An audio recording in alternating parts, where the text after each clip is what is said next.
ಕರ್ನಾಟಕ ಕಂಡಂತಹ legendary leader, dynamic ಮುಖ್ಯಮಂತ್ರಿ, ಇಂತಹ ಒಂದು ರಾಜಕಾರಣಿ ಅಂದರೆ ರಾಜಕೀಯಕ್ಕೆ ಸ್ಟ್ಯಾಂಡರ್ಡನ್ನು ತಂದುಕೊಟ್ಟಂತಹ ರಾಜಕಾರಣಿ ನಾವು ಕಂಡಿದ್ರೆ ನಮ್ಮ ಜೀವಿತಾವಧಿಯಲ್ಲಿ ಎಂ ಕೃಷ್ಣ ಅವರು. ನಾನು ಕಾಲೇಜ್ ಡೇಸಲ್ಲೇ ಇವ್ರ ಬಗ್ಗೆ ನಾನು ಓದ್ತಾ ಇದ್ದೆ, ಇವ್ರ ಬಗ್ಗೆ ತಿಳ್ಕೊಂಡಿದ್ದೆ.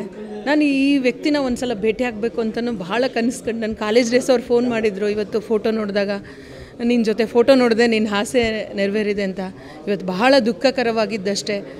ಅವರ ತತ್ವ ಸಿದ್ಧಾಂತಗಳು, ಅವರು ಕೊಟ್ಟಂತಹ ಕೊಡುಗೆಗಳು ಅವೆಲ್ಲವನ್ನು ಆದರ್ಶವಾಗಿ ಇಟ್ಕೊಂಡು ರಾಜಕಾರಣಿಗಳು ಬದುಕಿದ್ರೆ ಇವತ್ತು ಸಮೃದ್ಧ ಕರ್ನಾಟಕ ಆಗೋಕ್ಕೆ ಡೌಟೇ ಇಲ್ಲ.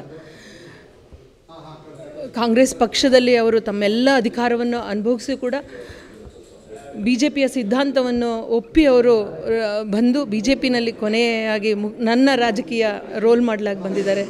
ಇಂತಹ ಒಂದು ಡೈನಮಿಕ್ ರಾಜಕಾರಣಿಯನ್ನು ಕಳ್ಕೊಂಡು ಕರ್ನಾಟಕ ನತದೃಷ್ಟ ಆಗಿದೆ ಅಂತ ನನ್ನ ಪಾಲಿಗೆ ಅನಿಸುತ್ತೆ. ನಮ್ಮ ಮಾಜಿ ಪ್ರಧಾನಿಗಳಾದಂತಹ ದಿವಂಗತ ವಾಜಪೇಯಿಯವರು ಕೂಡ ಒಬ್ಬ ಕೋಶ ದೇಶ ಸುತ್ತಬೇಕು, ಕೋಶ ಓದಬೇಕಂತ ಹೇಳ್ತೀವಿ. ಇದಕ್ಕೆ ಸೂತ್ರ ನಮಗೆ ನಿಜವಾಗ್ಲೂ ಕೃಷ್ಣ ಅವರು, ಎಂ ಕೃಷ್ಣ ಅವರು ಅಂತ ನಾವು ಅಂದ್ಕೊಂಡಿದ್ದೀವಿ. ದೇಶವನ್ನು ಸುತ್ತುತ್ತಿದ್ದರು, ಕೋಶವನ್ನು ಓದ್ತಿದ್ರು.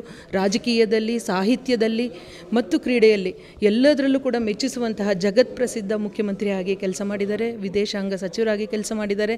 ಅವರು ಬದುಕಿನ ಅವಧಿಯಲ್ಲಿ 50 ವರ್ಷ ಕೂಡ ಆ್ಯಕ್ಟಿವ್ ಪೊಲಿಟಿಕಲ್ ಲೀಡರ್ ಆಗಿ ಬದುಕಿದ್ದಾರೆ. ಈ ಎಲ್ಲ ಆದರ್ಶಗಳು ನಮ್ಮಲ್ಲೂ ಬೆಳಿಬೇಕು. ನಾವು ಇಂತಹ ರಾಜಕಾರಣಿಗಳನ್ನ ಆದರ್ಶವಾಗಿ ಇಟ್ಕೊಳ್ಬೇಕು. ಇದು ಪಕ್ಷಾತೀತವಾಗಿ, ವರ್ಗಾತೀತವಾಗಿ ಅವರನ್ನು ಇವತ್ತು ಕಂಬನಿಯ ಮುಖಾಂತರ ಕಳಿಸ್ಕೊಡ್ತಾ ಇದ್ದೀವಿ. ಅವರ ಆತ್ಮಕ್ಕೆ ಶಾಂತಿ ಸಿಗಲಿ ಅಂತ ಈ ಮೂಲಕ ತಿಳಿಸ್ತೀನಿ. Thank you.